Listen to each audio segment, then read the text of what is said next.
누구나에게 다 그 추억의 장소라는 곳이 있기 마련이죠. 그 장소를 생각하면은 그때 당시의 추억이 다 고스란히 떠오르고요. 뭐 사랑의 감정, 뭐 혹은 분노의 감정도 그 장소라는 곳에 또 그 파워가 있는 것 같아요.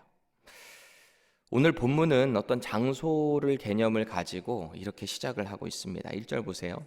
여호와의 사자가 길갈에서부터 복임으로 올라와 말하되, 이렇게 시작을 하고 있습니다. 사실 이 주의 사자가 어디서부터 어디까지 왔는지에 대해서 우리가 뭐 그렇게 큰 관심이 있겠어요? 하늘에서 오던 땅에서 오던 결국은 그 주의 사자가 무슨 말을 했는가가 중요하잖아요. 우리의 관심사잖아요. 그런데 오늘 사사기의 저자는 본문 1절에 주의 사자가 어디서부터 어디로 올라왔는지에 대한 것을 시작을 하면서 우리에게 어떤 메시지를 주고 있는 것 같아요.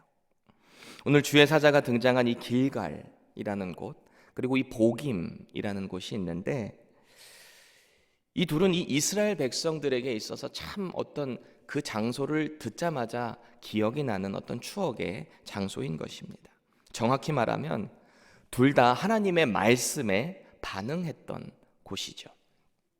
먼저 이 길갈이라는 곳은 출애굽한 이스라엘 2세대가 새로운 지도자 여호수아와 함께 이 요단강을 초자연적인 하나님의 그 능력으로 건너게 됐어요.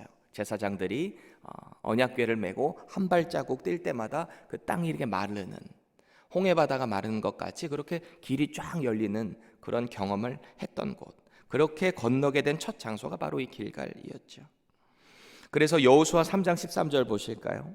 온 땅의 주 여호와의 궤를 맨 제사장들이 발바닥이 요단물을 밟고 멈추면 요단물 곧 위에서부터 흘러내리던 물이 끊어지고 한 곳에 쌓여 서리라. 하나님께서 이렇게 말씀을 하셨어요. 계속해서 9절 보면은 여호수아가 또 요단 가운데 곧 언약궤 맨 제사장들의 발이 선 곳에 돌 12를 세웠더니 오늘까지 거기에 있더라. 이 12개의 돌은 하나님이 세우라고 명령하신 거예요. 그럼 그 목적이 뭐였을까요? 그 돌을 왜 세우라고 건너고 난 이후에 이런 명령을 하셨을까요? 여호수아 4장 23절입니다. 너희 하나님 여호와께서 요단물을 너희 앞에서 마르게 하사 너희를 건너게 하신 것이 너희 하나님 여호와께서 우리 앞에 홍해를 말리시고 우리를 건너게 하심과 같았나니, 이는 땅의 모든 백성에게 여호와의 손이 강하신 것을 알게 하며 너희가 너희 하나님 여호와를 항상 경외하게 하려 하심이라 하라. 이렇게 명령을 하신 거예요. 그래서 각 지파마다 돌을 하나씩 가져오게 해서 12개의 돌을 이 길갈이라는 곳에 세우게 되었다는 것입니다.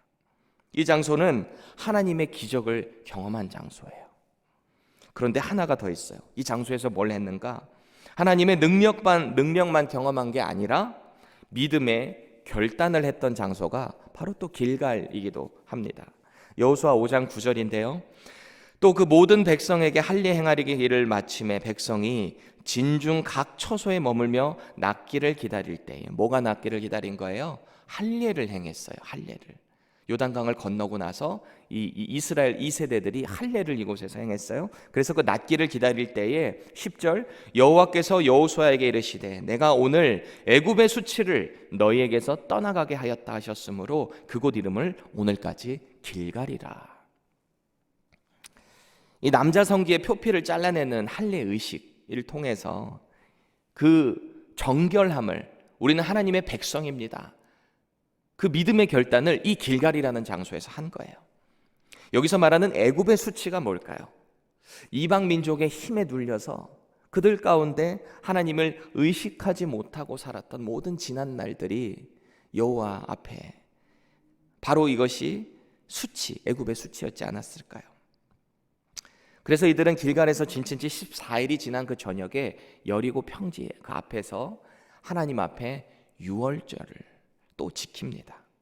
새롭게 하나님의 백성으로 살기로 몸과 마음을 결단한 장소, 그곳이 바로 길갈이었어요. 다시 사사기로 돌아올게요. 오늘 주의 사자가 바로 그 길갈에서부터 올라오는 그림인 거예요. 많은 학자들은 이 주의 사자를 가리켜서 하나님 자신이다, 혹은 하나님 제2격이신 예수님께서 이때 오셨다, 뭐 이런 여러 가지 말씀들을 하시는데, 또 그도 그럴 만한 게 주의 사자가 3번이나 반복하는 표현이 있어요. 그 표현이 뭐냐면 내가 뭐뭇을 하였으며, 이 표현을 오늘 본문 가운데 3번이나 강조를 하고 있어요. 보세요. 내가 애굽에서 올라오게 하여, 내가 가나안 땅에 들어가게 하였으며, 그리고 또 내가 언약을 어기지 아니하리니, 이렇게 주의 사자가 말씀을 하고 있어요. 주체, 당신이 곧 주체인 것처럼 주의 사자가 말씀을 하시니까 하나님 혹은 제2격인 예수님 아니었는가, 창세기에서도 오셨던. 어찌되었던 주의 사자가 이 하시는 말씀을 보면 하나님이 주신 언약을 이스라엘이 어긴 것에 대한 깊은 한탄을 하고 있는 거예요. 내가 이렇게 했는데 너희가 어찌 그렇게 할 수 있느냐라고 하는 한탄인 거죠. 왜 우리도 그럴 때 있잖아요. 누군가에게 어떤 사랑과 정성과 호의를 베풀었는데 그 사람이 그 호의를 오히려 원수로 갚는 경우가 있을 때 이렇게 말할 수 있잖아요. 내가 너한테 이것도 해줬고 이것도 해줬는데 네가 어떻게 감히 나한테 이렇게 할 수 있지? 어떻게 그렇게 할 수 있는 거야? 막 이런 상황이 연출될 수 있잖아요. 그래서 오늘 주의 사자를 통한 하나님의 이 메시지를 보면 하나님은 당신께서 맺으신 그 언약은 절대 깨지 않는다라는 말씀을 하세요. 1절 하반절 다시 보시면은 어기다라는 표현이 나오고 있거든요. 어기다. 나는 어기지 않는다. 이 히브리어 단어가 어기다가 아페르라고 하는 단어인데 깨뜨리다, 파괴하다라는 단어예요. 그냥 단순히 어기는 정도가 아니라 마치 이 아론의 금송아지를 깨뜨려 버리는 것과 같은, 그러니까 언약이 깨지는 개념이잖아요. 그게 하나님은 그렇게 하지 않으신다는 거예요. 반드시 그 언약은 파괴됨 없이 보존된다. 나는 그런 하나님이다 라고 말씀을 하고 계신 거죠. 그럼 언약에 대한 그 문제는 누구에게 있는 거예요? 우리에게 있는 거죠. 하나님은 언제나 신실하세요. 말씀하신 것을 반드시 지키시는 분인데 문제는 우리에게 있죠. 하나님이 복을 주시면 그때는 감사해서 하나님 제가 평생 주님만 섬기겠습니다. 그런데 상황이 바뀌고 환경이 바뀌고 조금 나아지기 시작하면 점점 하나님을 떠나는 우리의 모습 아닌가요? 오늘 이스라엘은 이 길갈의 장소를 꼭 기억해내야 합니다. 길갈에 12개의 돌이 세워질 때 이들은 하나님 앞에서 맹세를 했어요. 하나님을 섬기지 않는 저 패역한 가나안 백성들을 완전히 진멸하고 다 쫓아내버릴 것을 언약을 맺었단 말이에요. 그런데 현실에 맞닥뜨리고 그들을 정복하고 상황이 좀 나아지니까 저들을 통해서 자기들의 손익 계산을 하게 된 것이 이스라엘의 아주 큰 실수였던 거죠. 하나님의 말씀을 거역하게 된 것입니다. 그래서 오늘 본문 3절에 보시면 모세 때부터 그렇게 강조하고 강조했음에도 불구하고 가나안 주민과의 언약을 맺어요. 또 그 제단을 남겨둡니다. 또 그렇게 하면 4절에서와 같이 분명히 그들에게는 이 옆구리에 가시가 돼서 사사건건 이들의 인생 가운데 괴롭히게 될 건데 결국에는 이 사냥꾼의 올무가 돼서 이스라엘도 망한다는 경고를 분명히 들었을 텐데 이들은 그것을 기억하지 못해요. 왜 그걸 기억하지 못하냐라고 주의 사자가 한탄하고 있는 것입니다. 이 주의 사자가 전하는 이 한탄의 말씀을 듣고 난 이후에 이스라엘의 반응을 한번 보실래요? 4절입니다. 백성이 소리를 높여 운지라. 주의 사자의 이 심판의 경고, 이 메시지를 듣고 나서 백성들이 소리를 높여서 울었대요. 이들이 소리 높여온 장소가 바로 오늘 주의 사자가 길갈로부터 시작해서 올라온 이 보김이라는 장소가 된 거예요. 이스라엘이 징계의 말씀을 듣고 얼마나 통곡해서 울었던지 말이에요. 오죽하면 그 장소의 이름을 보김이라고 지었을까요?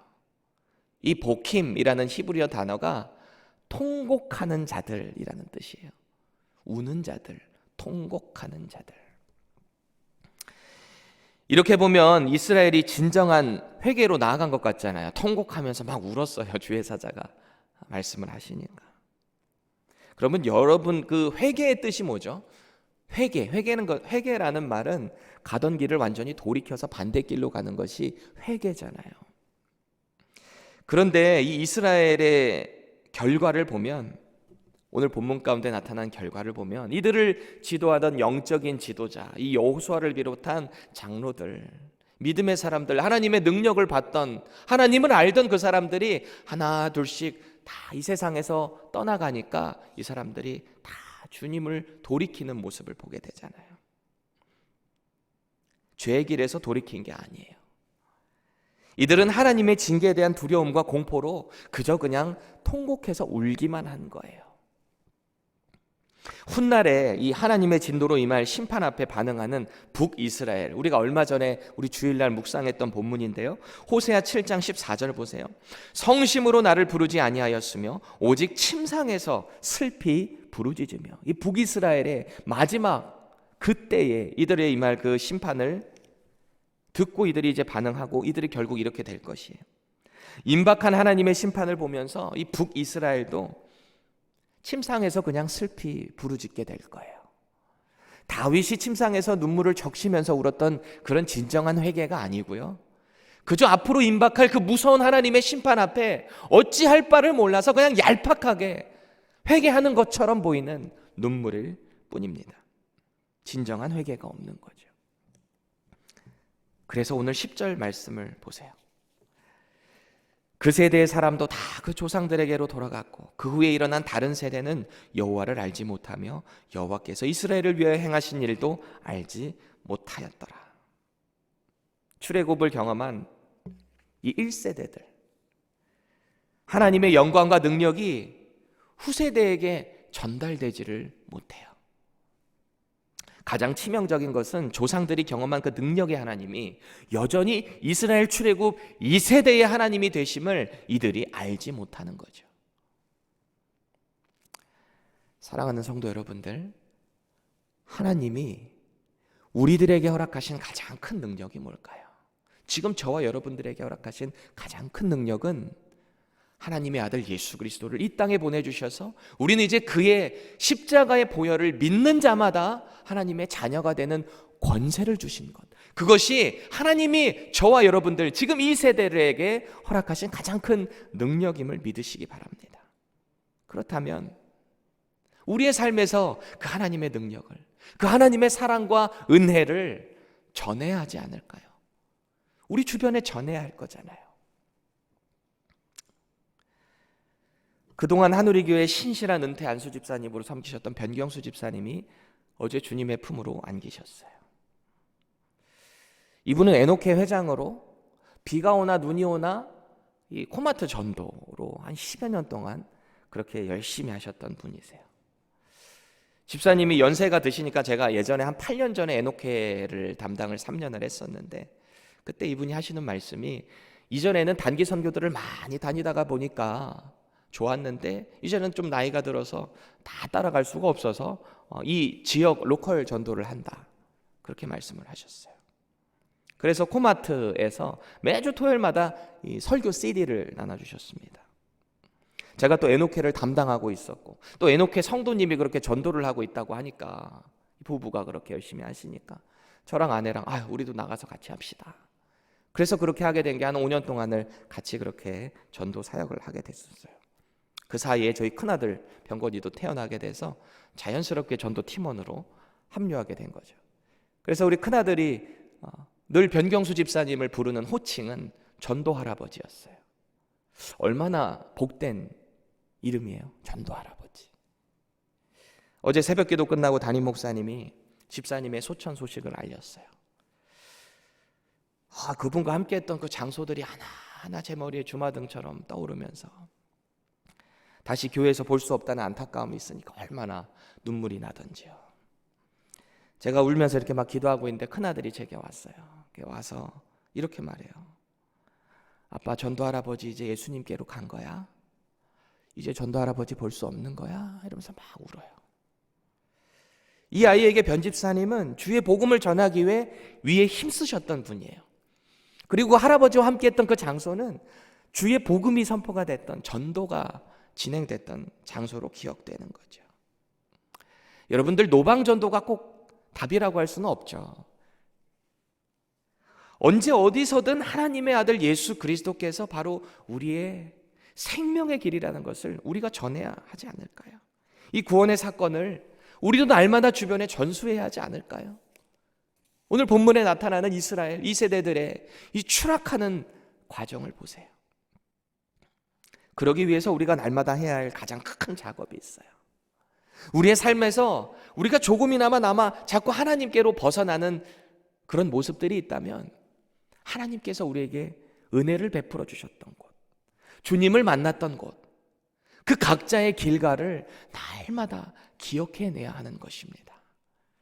그리고 그때 주셨던 그 은혜를 날마다 기억하며 주님, 저는 너무 부족합니다. 하나님의 은혜를 간구합니다. 날마다 그 자리를 사모해야 하는 것입니다. 삶의 무게가 힘들어서 그저 얄팍한 눈물을 보이고 있는 복임의 장소가 아니라 정말 하나님의 그 능력을 경험했던 곳, 하나님 앞에 믿음으로 결단했던 그 각자의 길갈로 돌아가야 하는 것입니다. 혹시 현재 고난의 삶의 무게가 너무 무거워서 복임의 자리에 주저앉아 계신 분 있으신가요? 주님께서 주신 그 은혜의 길가를 사모하시기 바랍니다. 그래서 다시 한번 회복시키시고 믿음의 자리로 다시 한번 초대하시는 그 하나님의 은혜를 오늘도 경험하시기를 예수님의 이름으로 간절히 축원합니다. 기도하겠습니다. 하나님, 언제나 우리에게 능력의 그 표신팔로 인도하시는 하나님을 바라볼 수 있기를 원합니다.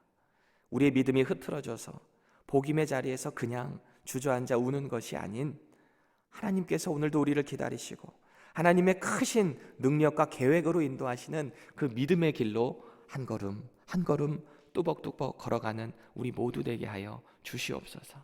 그래서 주님께서 우리에게 허락하신 이 언약의 말씀을 날마다 우리 주변에 전수할 수 있는 복된 인생 되게 하여 주시옵소서. 예수님의 이름으로 간절히 기도합니다.